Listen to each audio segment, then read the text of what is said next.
Hope you get a good grasp of what people in front of us have experienced. Now, we'll be touching more on the second half of the profiling planning, the certainty factor. You may need the training notes and it's downloadable for free. So let's talk about why are we going through this, which you can see is a comparison table between the private housing and the public housing, which is commonly known as the HDB.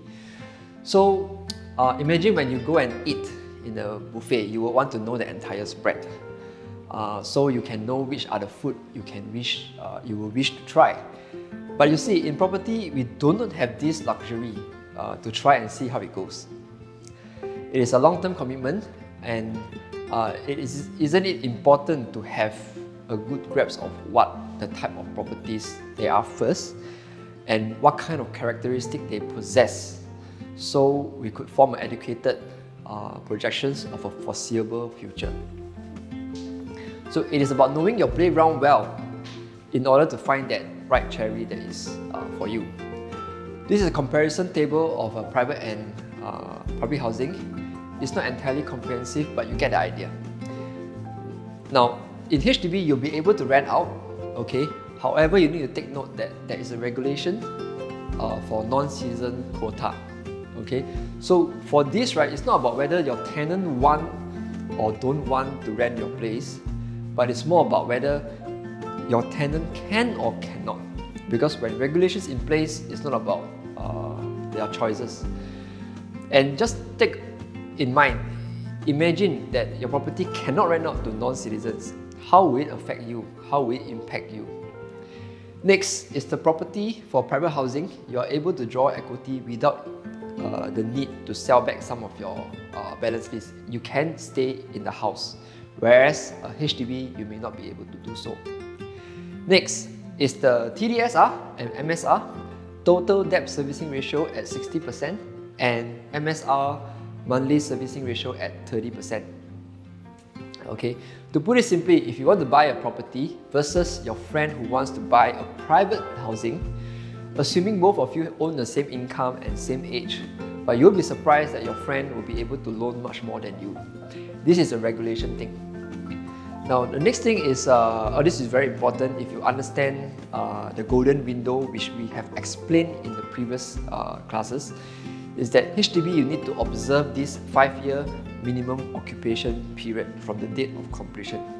This is a blackout period where you can't do anything at all. In private, you can sell anytime, subject to seller's stamp duty, of course, but you can sell if you want to. Okay?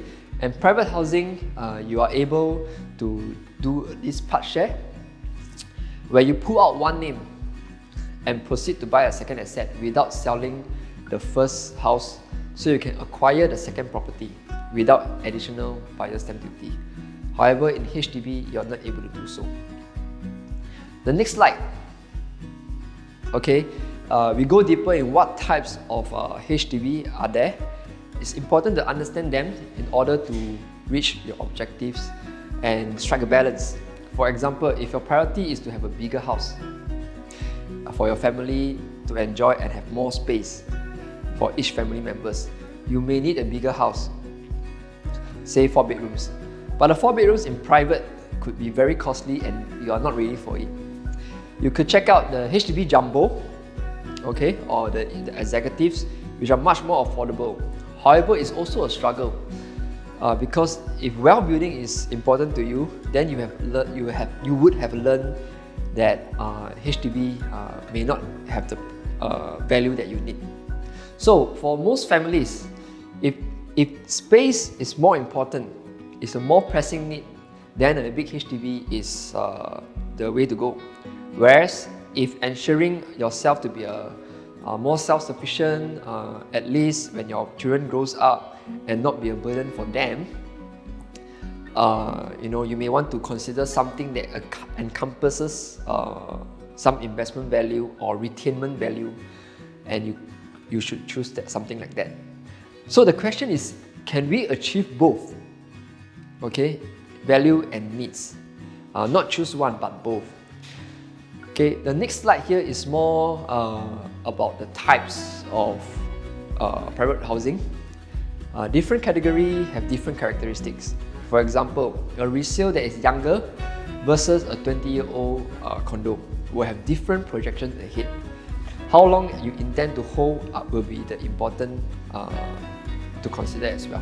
So I just want to give you here an overview and huge perspective, and you can form some analysis of your own and ask yourself which category your current house belongs, or the house that you're going to buy. What is their characteristics? What's their chances this house can bring you to your goals? So the objective here is really to help you understand the characteristics of different types of properties so that you can understand them at a fundamental level. You have a sense of what can they do for you, therefore help you to get from where you are to where you want in a logical and realistic approach. We know it's not easy to make the best decisions for your family, and there are too many things to learn and to cover. These 3 videos here are extracted to help you kickstart at least. And if you would like to explore further and have a clear strategy and direction for yourself, just book the call with us, which is available at the end of this series. We still have one last training video that is very important to help you know what are the possibilities you can achieve.